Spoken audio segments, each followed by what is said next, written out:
evening. My name is Piotr Rypson, and I'm very privileged to speak to such a wonderful audience tonight. I'm afraid I didn't catch enough drinks to keep up with you, so I hope I'll get into the mood and the right tempo. And the task I was given by the organizers, to which I'm again very, very grateful for letting me speak tonight, is somewhat difficult, because in the course of 45 minutes, which I will try not to exceed, I have to speak about something like 450 years. So I'll be both general, superficial, avoiding names. Unfortunately, some of the difficult to pronounce names I will have to mention. So the concept here is to basically give you a context and a background for where you are.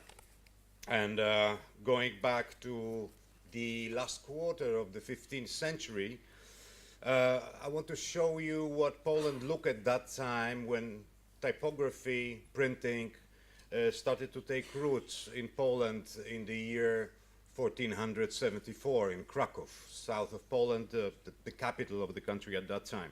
Poland was probably the biggest country in Europe at that time. It's the blue big blot on the right that bordered with Muscovy and with the Ottoman Empire, and a lot of small German states on the left. So that geographical situation also determined, to a large extent, the developments, especially during the Renaissance, of what was happening in print, in type design, and in type use. And not surprisingly, as a number of novelties came from the German lands, and I'm not saying Germany because these were small states at that time, particular states. A lot of the printers and the owners of printing houses at the end of the 15th century and throughout the 16th century were coming from different places in the German countries. The first one being a certain Caspar Straube, who was coming from Bavaria, and he was running a print shop for a couple of years in Kraków, printing the first almanacs and books in Kraków, in using, of course, black letter and a lot of type that was brought with him from Bavaria. He did not produce them on the spot. Due to that complex geography with Polish-Lithuanian Republic spreading over a very large territory, we also had in the Polish kingdom a number of very early Cyrillic prints. And again, a German printer with a somewhat difficult name, Schweitpold Fiol, was running a print house in Kraków in 1490 to 92, printing a number of prints in Cyrillic. These were not the first publications in Polish also on the Polish ground. They were published in 1475, the first Polish print. But I'm showing you the main printing houses and the typographical devices and means and characters they were using. Another important minority, which was a very huge minority in those times, was the Jewish minority in Poland. And in Kraków, there was a very important print house run by three brothers, the Helice family print house, which was active for, I think, over 20 years, and has produced, I think, over 80 important publications for the Jewish community, with texts on law or rabbinic law and on things religious, with imprint ranging from between 300, 800 copies. Most of these early printers had a very tough time because print was new, and what they were printing was always in conflict with some aspect of the social order. So that also hit the Helice family production, whereas the three brothers finally decided to convert to Christianity to ease their life. whereas the Jewish community protested and boycotted their only Jewish print house in Krakow. So the Polish king had to intervene and make the Jewish community purchase the books from that printing house. And this heroic time, the first years and the first decades of the 16th century, is very important in development of Polish typography and Polish printing styles. There was a number of issues that had to be overcome, among them the difficulties with the notation of Polish language. But we can say that this first printers or owners of print houses, most of them bearing, as you can see, German names, Caspar Hochfeder or Johann Haller, Florian Ungler, Hieronymus Vietor, were basically at the same time a type of supporters of the development of culture. They were not only printers and publishers, but also they were financing a number of writing or scholarly ventures. And I think it's worthwhile to mention Florian Ungler and Hieronymus Vietor as the most important key printers, who were later succeeded by the Scharfenberger family print house, which I think had 3 generations, and you can see some of their printing devices here. So illustrated books were also produced quite early. This is the first Polish almanac on botanics and the medicinal properties of various herbs, written by a Krakowian scholar, doctor, and botanist, Stefan Falimisz. And altogether, when we look at the production of the 16th century printing houses, I think we came up to the number of around 8,000 titles.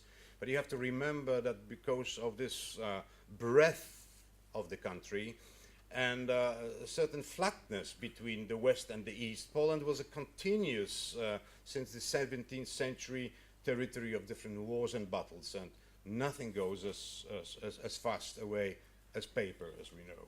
So probably this number could be doubled, just as with the production in the subsequent centuries.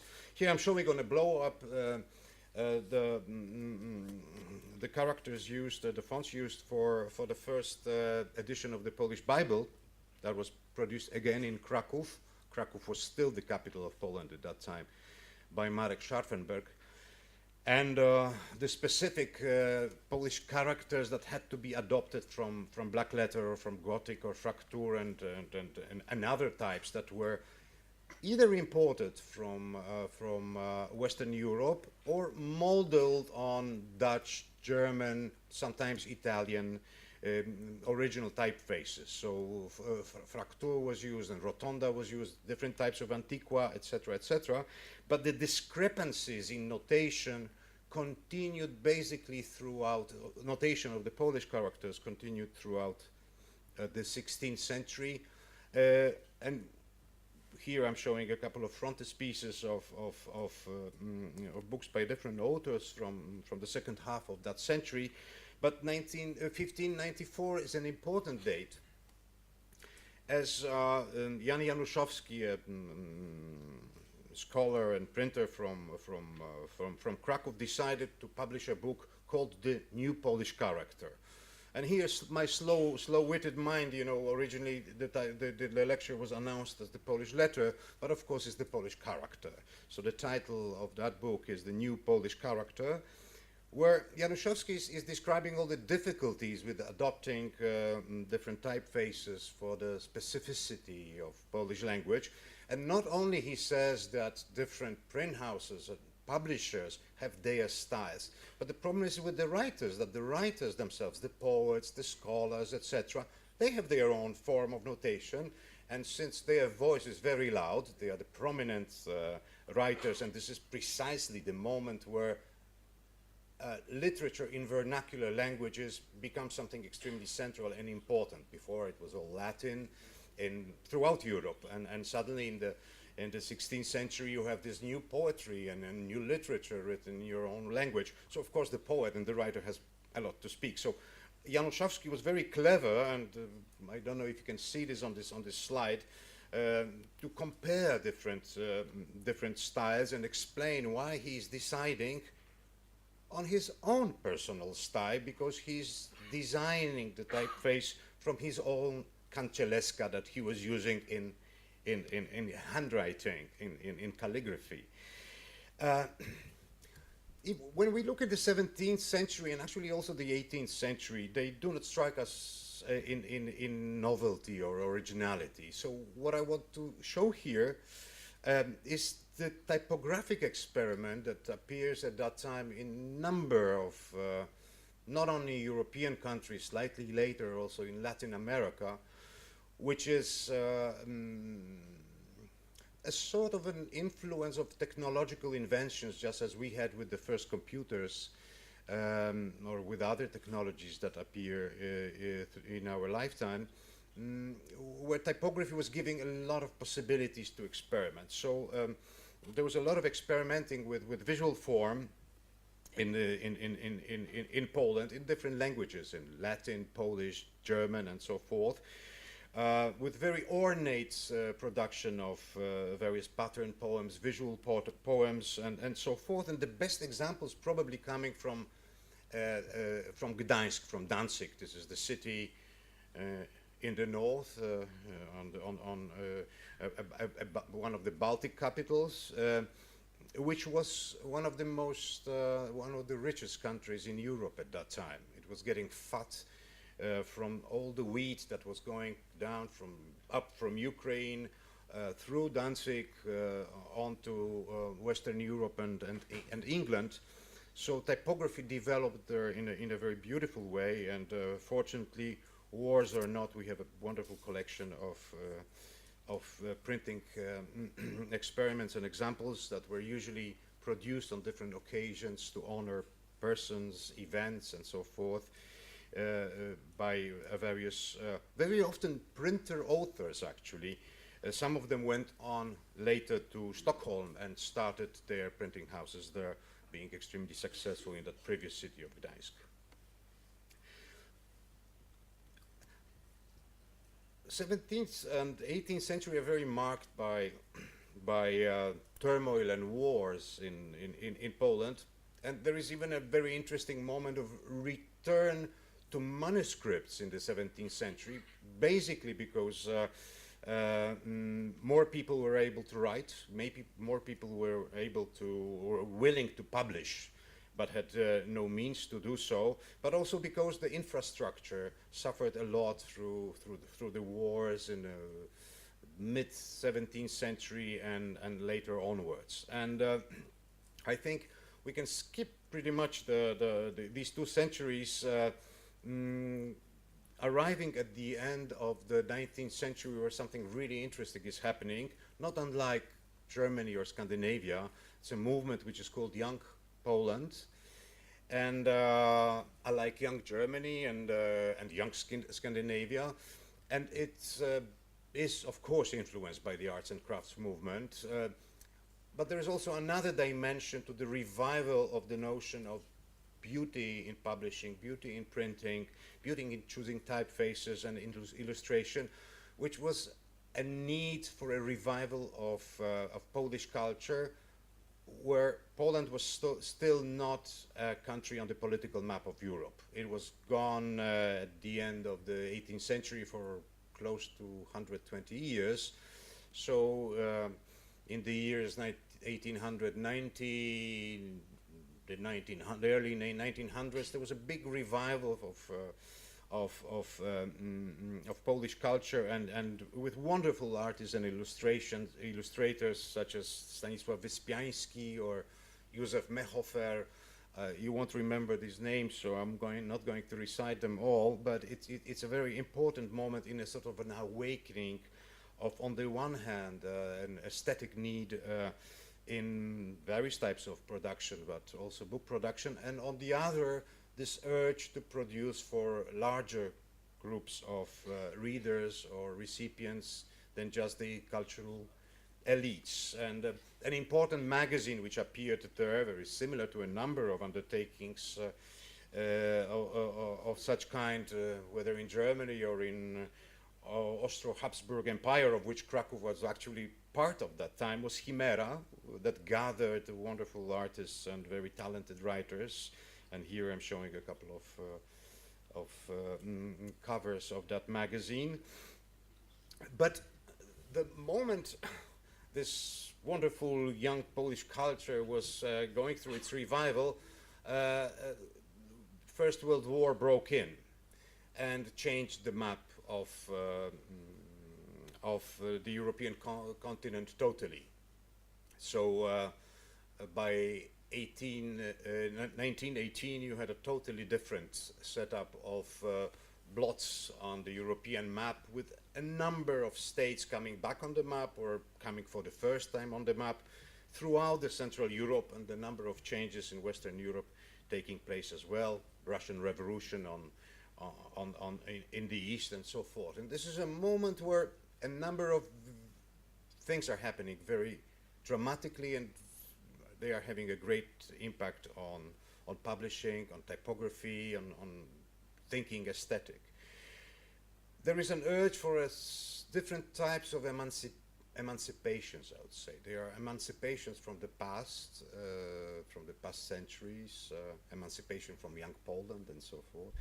There are emancipations from the previous imperial regimes, which were perceived, especially by the younger generation, as stifling and rigid and not allowing for a development of life in general. But also there are very local emancipations of different nationalities which want to take their stand and make a voice.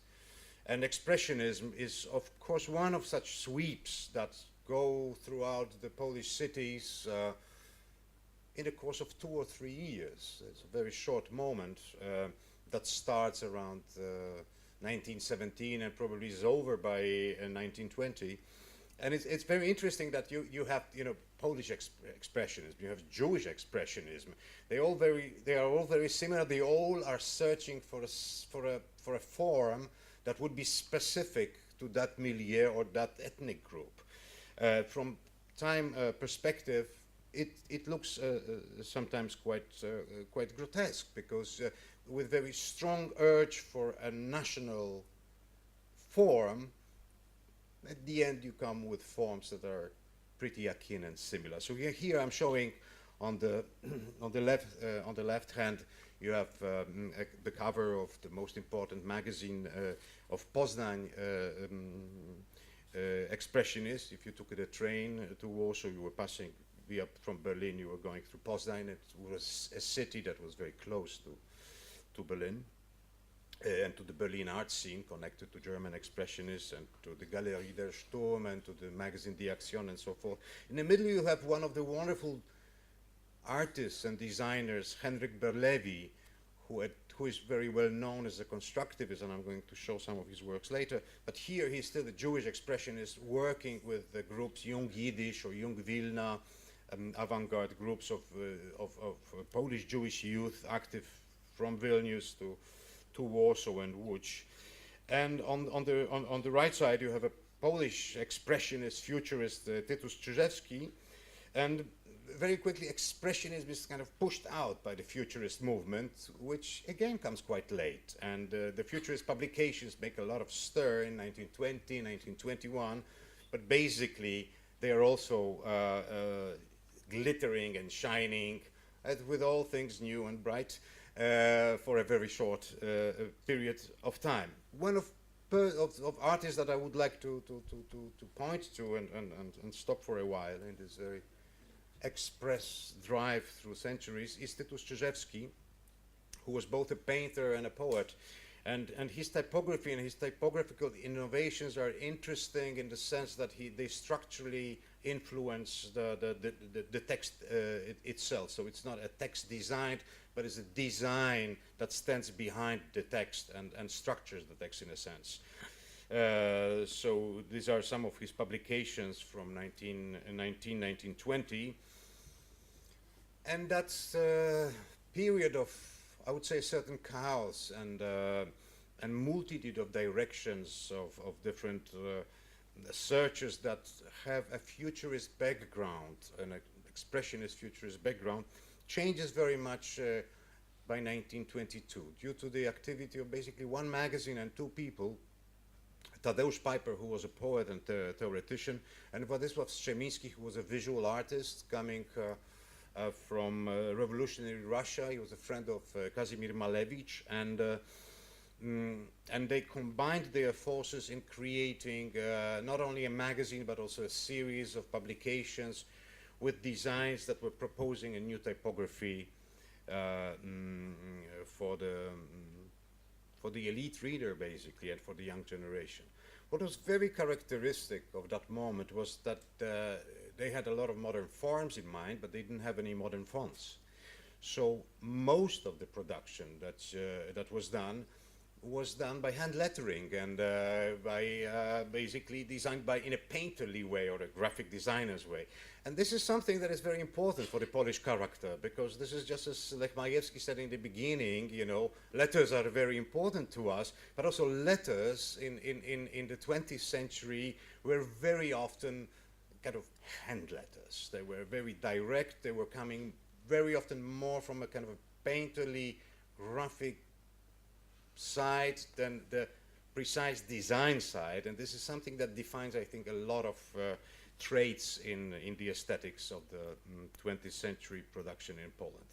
Anyway, Zwrotnica and the work of these two artists and poets have changed very much the scene, and typography changes very, very strongly there, both in relation to what is happening at that time in Soviet Russia, and in Germany, Holland, especially in Western Europe, so Theo van Desburg, the Bauhaus, and so forth, these partners and influencers, and the group Block appears, which is the central constructivist group functioning in Poland, starting 2 years after Piper has launched his magazine. He actually introduces them on the scene, and then they start on their own, publishing a magazine by the same name, designed by different artists. And the group of artists is really wonderful here, because you have all the canonic names of Polish constructivism there, and not only. So Strzemiński and Starzewski and Berlewi and Mieczysław Szczuka and Teresa Żarnowa, they are all there. And very quickly they split. Actually, Berlewi splits the same moment the group is being formed. So he's a member of Block, but he's fast enough to open his exhibition, which is announced on the very well-known poster on the left here, one day before the group is opening their show. They both show in car stores, in automobile salons, not in galleries, but in a very elegant, he's showing with Austro Daimler, and I think they were showing with another important brand. And regardless of that split, they all promote their different variants of what they call functional typography or constructivist typography. The terminology here is not as precise as you would have with Jan Schihold. In any case, Berlewi is important both for the Polish cultural milieu and for the Jewish cultural milieu, because he's also designing book covers and magazine covers for the Jewish writers, and especially the left-wing writers. He establishes the first commercial attempt to commercialize constructivist typography with something he calls the Meccano advertising bureau, and Meccano is a system that he invented of elements that could be like a little bit like in a Lego set or something, that could be manipulated and different forms could be created out of which. And the canonical production is an advertisement for chocolate produced by actually a gentleman that was living on the same street as Berlewi, which I discovered in the telephone book recently. And I think he's simply being a very clever and gifted young man, talked that rather wealthy gentleman to advertise chocolate in this way. He collaborated here with the futurist poet Alexander Watt, and these things are extremely rare today. We are very happy to have one copy in the National Museum. Another important figure here that stayed with Bloch was a man with a difficult name for a non-Pole, which is Mieczysław Szczuka. And Mieczysław Szczuka was a very ambitious young communist. He graduated from the Art Academy in Warsaw, and he represented a totally different generation than what you would have from other cities. Warsaw was a post-Russian domain, new city of new people, not embedded in the old culture of Krakow with all those traditions of New Poland, etc., young Poland there. So the communist tendencies, the radical left-wing tendencies were taking roots much stronger in Warsaw and much stronger at this Nobel Academy of Fine Arts in Warsaw. So what you see here is Mieczysław Szczuka production from between 1924 and 27, when he unfortunately tragically died in the Tatra Mountains. He was a mountain climber, and he was one of the first designers really to very cleverly and in a very gifted way employ photomontage in his designs, very influenced by people such as Lisicki and Rodchenko, and generally by Soviet productivism. So this was one of the reasons that the Bloc group split in a generally anti-Soviet Poland. It was not that easy to maintain a productivist pro-Soviet profile, which Szczuka continued to have, publishing solely with his partner Teresa Żarnower the subsequent issues of Bloc, but also publishing communist magazines such as Dźwignia and others, and giving design to them. So he was very involved in political activities and also designing a lot of political pamphlets and little posters for communist actions. Communism was still not illegal in Poland in the early mid-20s. It was banned, I think, after 1926, after a coup. And one of the most well-known works by Mieczysław Szczuka and the poet Anatol Stern, and they are both given here on the title page, showing that this is a collaboration really of two artists, was an expressive poem, a kind of a cry which we could utter very well today, called Europa. And it was a cry about what is happening with Europe, what is happening with rising fascism, with militarization. And as you see, the cover is designed as a film, whatever you call it, the clap to start the film going, and the monkey is holding that instrument. And Szczuka designed the whole book, and Teresa Żarnower has produced the cover for it. The next important group that really professionalized very much Polish publishing was the Presence Group. It consisted of architects and artists, including Strzemiński and Starzewski and others. And the Presence Group was publishing its own magazine, but also a series of books on culture and things visual. So here are some of the covers of Henryk Starzewski mainly, who was a Warsaw artist, a very important person for our milieu. And another group took root in Łódź. That's a city westward from Poland, 1.5 hours from here, where Władysław Strzemiński and his group, which he called AR, AR Revolutionary Artists, or AR Actual Art, have founded not only their seat of activities, but also eventually the second modern art museum in Europe, which is there still today. And if you are for the weekend in Warsaw, I very strongly recommend visiting it. It's a very short train ride, and they have a wonderful collection of modern art. Strzemiński also designed, what did he design? He designed an alphabet. It's very difficult I think, to call it really a typeface, but he designed an alphabet.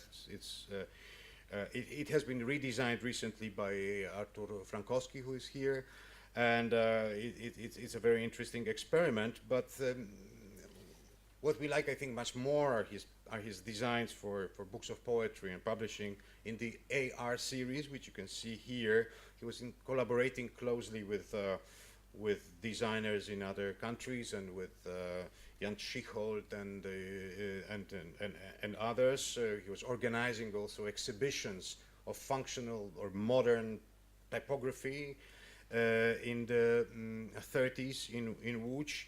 And he has designed also another landmark publication in Poland, which came out in 1930 as, I think, the second publication of the AR group, which was a volume of poetry by an avant-garde artist, poet Julian Przyboś.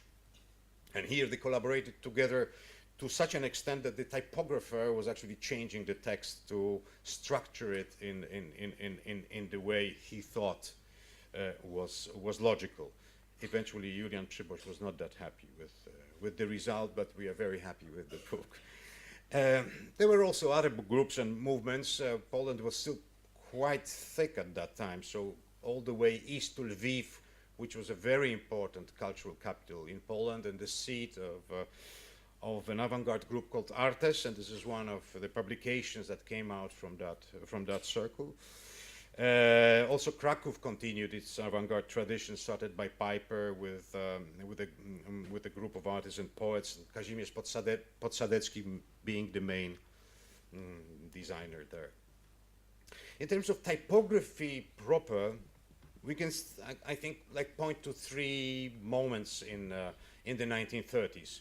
One is an antiqua that was designed by Adam Półtawski between 1928 and 31, and it was taking into consideration of the specificities of Polish characters and also of the construction of Polish words to obtain the right relations and the greatness of the surface, etc., etc. And it's an antiqua that is still used today.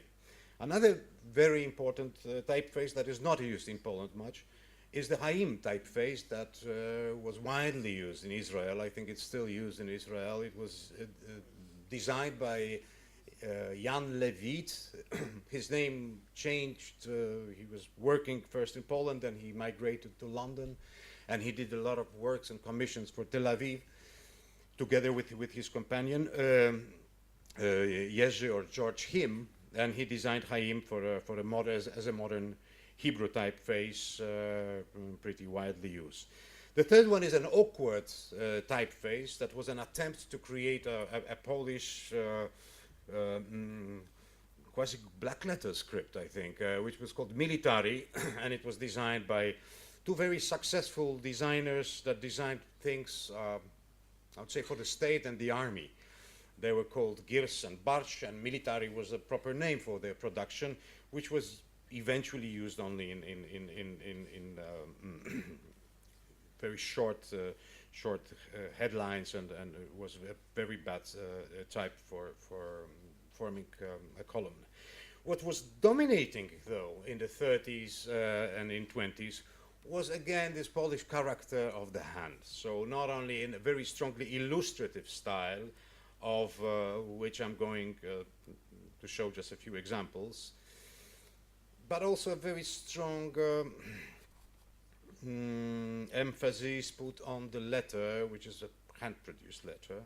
And here I'm showing work that is coming both from the 20s and from the 30s on this slide. So very ingenious as it comes with limitations, ways to creating interesting letter forms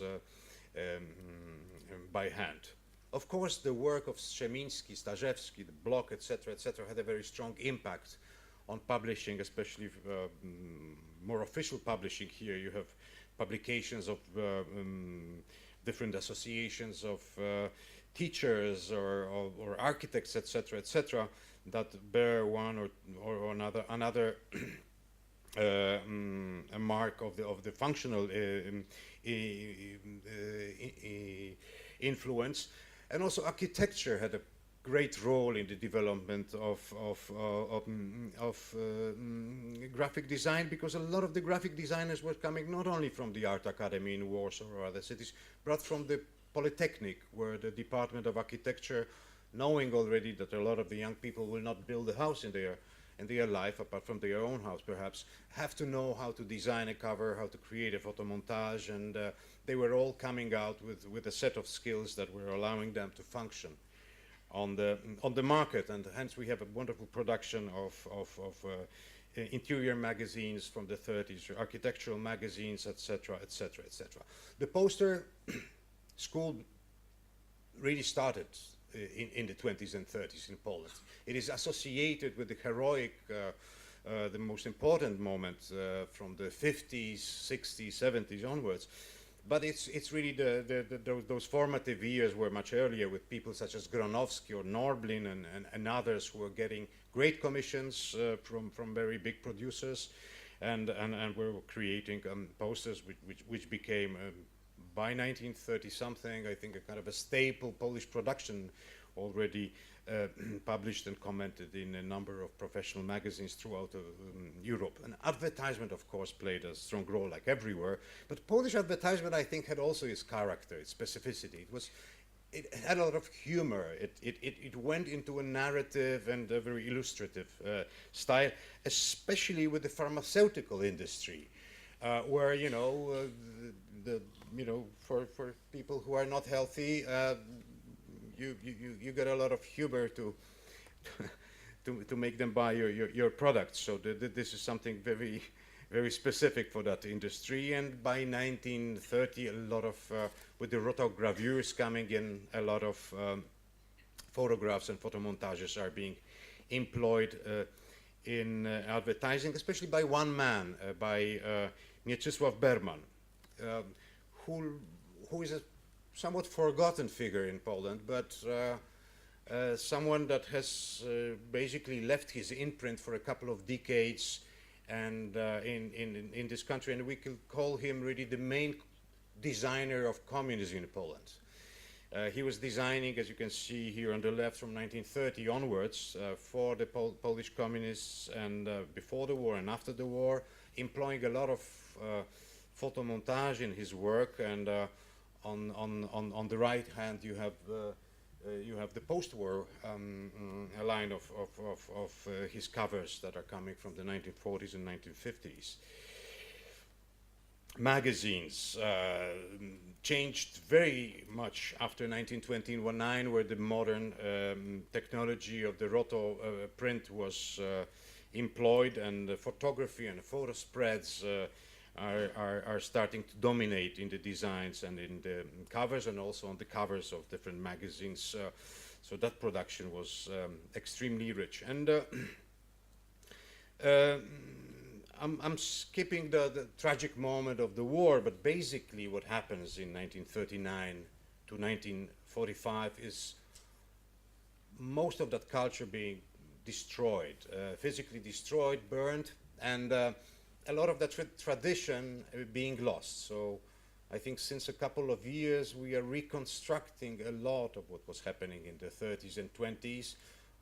In Warsaw it was very difficult to buy a lot of paper products such as books, old magazines, etc., etc., because 80% of the city was destroyed and burned. What you see after the war is a reuse of some of the typefaces, such as the Adam Półtawski Antigua. This slide is coming from a catalog of typefaces from 1946, I think, or 47, and new typefaces start to appear. But most of them, such as the work of Zygmunt Gardzielewski or the work of Helena Nowak with Hel and Helicon, were designed but really did not take a life in the publishing industry, a long-lasting life. One of the most popular, I think the best known, is the typeface designed by Zelek, who was also a fantastic poster designer. Bronisław Zelek, yeah. And here are some of the examples that were employed in outside of Poland. But what really dominated in design of the 50s, the 60s, and onwards, was still that Polish character of the handmade. And here, I will not mention many names. A lot of the posters are hanging there in the foyer, but it's Tadeusz Trepkowski, sometimes omitted these days with his fantastic posters, is of course Henryk Tomaszewski, with posters in the 40s and 50s and posters in the 80s and so forth. And Roman Cieślewicz was active both in France, in Paris, working for the Centre Pompidou and so forth, designing magazines there, but also designing posters and magazines in Poland. And a number of other fantastic artists, of whom some are with us today. And I want to end with that one probably most known Polish logotype that was produced after the war, which is again showing that handmade, energy loaded and emotional character, which again is a Polish character. Thank you very much.